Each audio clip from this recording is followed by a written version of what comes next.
And joining us now to discuss this closer, former gubernatorial candidate for Arizona, Kari Lake. Kari, welcome in. Good to see you. Likewise, nice to see you. Thank you, Bianca. Well, you know, this is so important because it calls into question testimony from Attorney General Merrick Garland under oath to Congress. You know, what was Weiss able to do? And we all remember IRS whistleblower Gary Shapley talking about this meeting. He, you know, gave the date right there when he testified. It was October 7th, 2022. David Weiss in there saying he didn't have the ultimate authority. These people can corroborate that. And that seems to be really at the crux of all of this, whether or not Hunter Biden is getting special treatment here by Biden's DOJ. I mean, it's obvious. I mean, isn't it obvious by now? We have seen them roll out one fact after the next, one bribe after the next. I think there's 20 shell accounts. And the fact that Hunter Biden is still out there roaming free, no charges drawn and filed against him, yet we're watching witch hunt after witch hunt after witch hunt. And President Trump. And it's very obvious it's all a big distraction to keep away from the American people seeing what's happening with Joe Biden, which is basically we're finding out now, and thanks to Newsmax for covering it. Some of these other outlets won't even touch it. We're finding out how corrupt Joe Biden is and has been for a long, long time. He has sold out the American people. Mm-hmm. He sold us out to the highest bidder. And I think the people are onto it. And, you know, we continue to cover it here, obviously, as there's mounting evidence to that extent, Kari. But also today, you know, we're talking about the co-defendants surrendering themselves. Eastman saying, I'm surrendering to an indictment that should have never even been brought. We have Donald Trump saying he'll go in on Thursday, possibly a mugshot. Just your reaction to people sort of trickling in there down at Fulton County Jail. A jail, by the way, that's under investigation since 7 people died there inside since this year.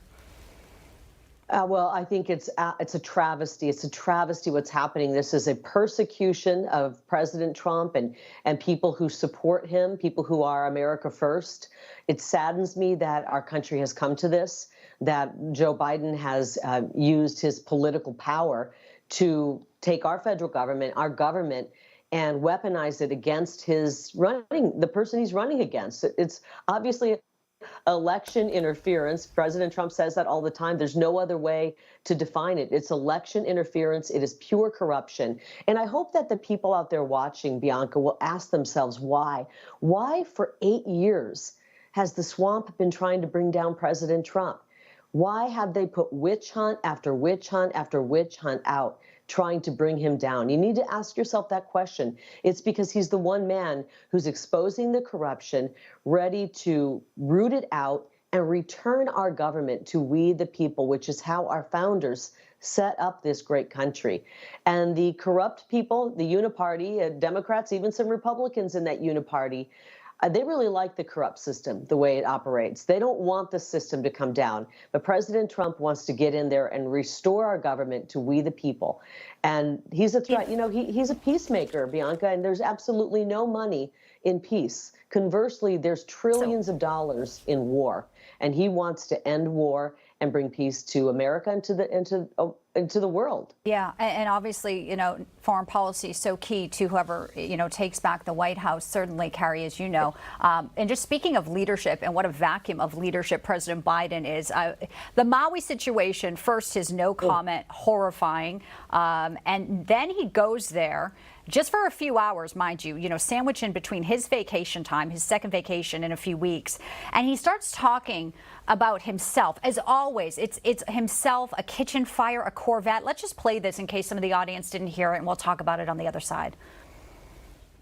I don't want to compare difficulties, but we have a little sense, Jill and I, what it's like to lose a home.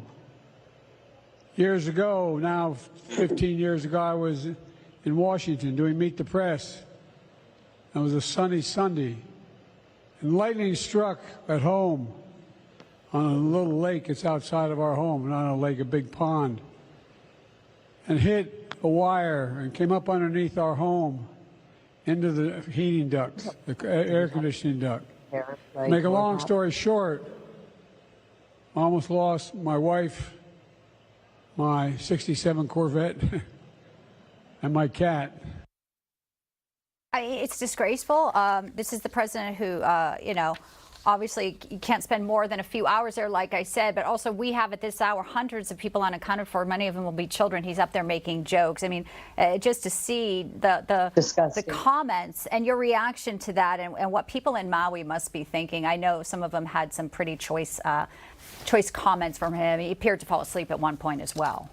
Oh, I mean, when you watch him, you feel like you're in a nursing home watching an elderly great uncle or grandfather who has serious dementia.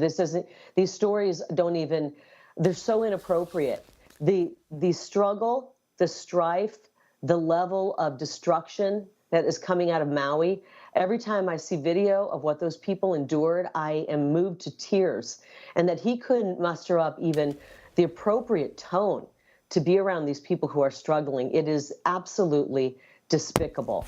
Conversely, I think about how President Trump feels about the American people, how he cares, how he showed up in East Palestine after that terrible chemical spill and huge fire, because our government is run so poorly, and transportation and all of the issues with the Biden administration. President Trump has compassion for the people, and he shows it every single day. Joe Biden is completely on a different planet. His brain's not functioning right, and he can't even muster up compassion for these people. I saw as he was driving in, Bianca, people were heckling him. They were flipping him the bird. Yeah. They were saying choice words for him. And I'll tell you what, I don't blame him one bit. Yeah. I don't blame him one bit. The sentiment is shared with me. Nor do I. And the media keeps continuing to cover for it. So read some of the mainstream, the legacy media headlines, and it doesn't even mention that. But here we are talking about it. And just wanted to get your reaction, as we were all pretty stunned to see that. Kari Lake, always good to see you. Come back soon, okay? I will. Thank you.